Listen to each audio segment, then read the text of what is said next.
जैसे आईएएस के इंटरव्यू में एक सवाल खूब पूछते हैं। पहले पूछते हैं कि आप आईएएस क्यों बनना चाहते हैं?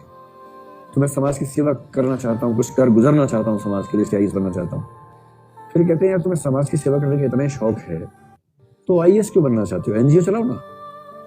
इसका सटीक उत्तर क्या होता है? एक वाक्य में। डरना नहीं है इंटरव्यू में, इंटरव्यू देने नहीं जाना है, लेने जाना है। इसका जवाब ये है कि समाज की सेवा करने के दोनों तरीके उपलब्ध हैं। एक तरीका ये है कि मैं अथॉरिटी के साथ करूं और दूसरा बिना अथॉरिटी के अथॉरिटियों से रिक्वेस्ट करके उनसे करवाऊं।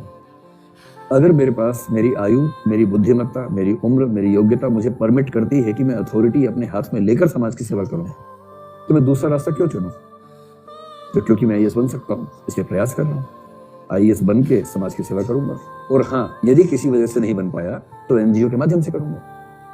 पहली कोशिश ये नहीं तो वो, ऐसा क्या है? दोनों ऑप्शंस मेरे सामने खुले हुए। जब जब लगे कि जिंदगी बहुत खराब चल रही है तो मैं जो करता हूँ, अजीब सा लगेगा आपको, मैं कभी कभी शमशान घाट चला जाता हूँ। सच में चला जाता हूँ। ट्रॉमा सेंटर में जाके 1 घंटा बैठ के आ जाइए, मोटिवेशन आ जाएगा। और शमशान घाट में जाके देख लीजिए कि हम जैसे हमसे कम उम्र के लोग वहां जल रहे होते हैं, तो लगता है हम जिंदा तो हैं।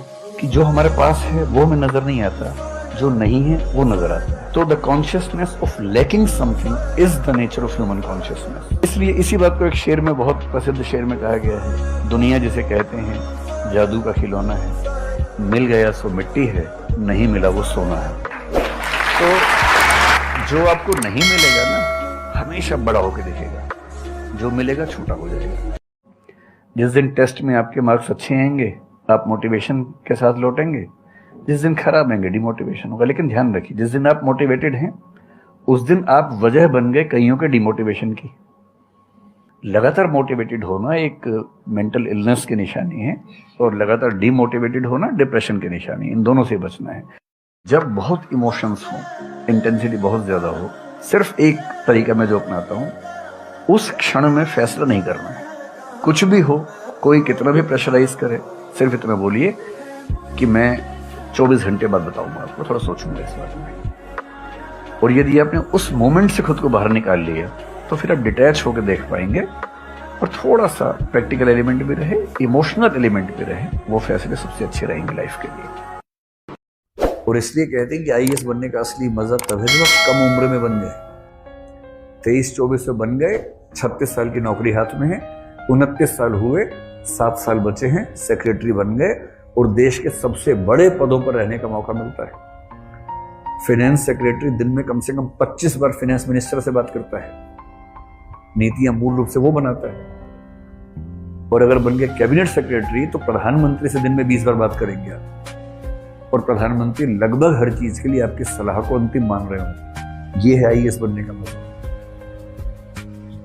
और ऐसा व्यक्ति कैसा होना चाहिए? हवाई बात करने वाला या प्रामाणिक बात करने वाला?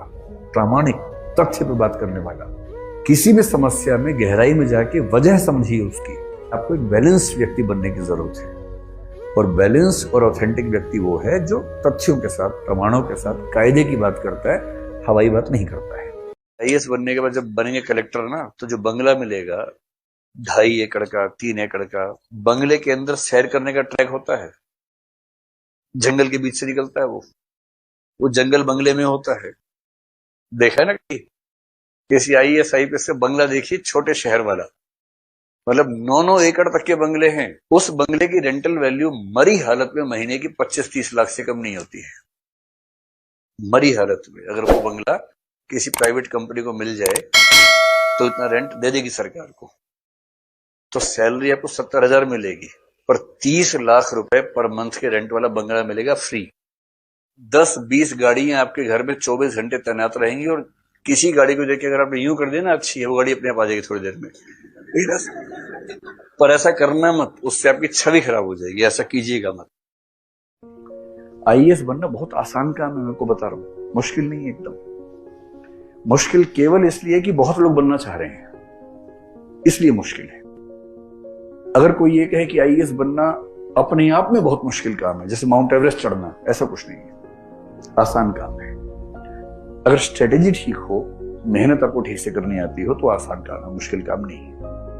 मतलब जीएस के 4 पेपर्स हैं आईएएस में, मेंस की बात कर रहा हूं अभी। मैं ये मान के चलूं कि प्रीलिम्स मेंस पता है आप लोगों को, है ना? हाँ, अगली क्लास में विस्तार में समझाऊंगा, आज तुम जनरल बातचीत कर रहे हैं। जो व्यक्ति मेंस के जीएस के चारों पेपर में सारे के सारे क्वेश्चंस का आंसर लिख के आ जाता है, छोड़ता नहीं है, ये अपने आप में लगभग पर्याप्त है कि वो कम से कम टॉप के कुछ लोगों में शामिल हो जाएगा, बशर्ते उसका वैकल्पिक विषय और निबंध अच्छा हो।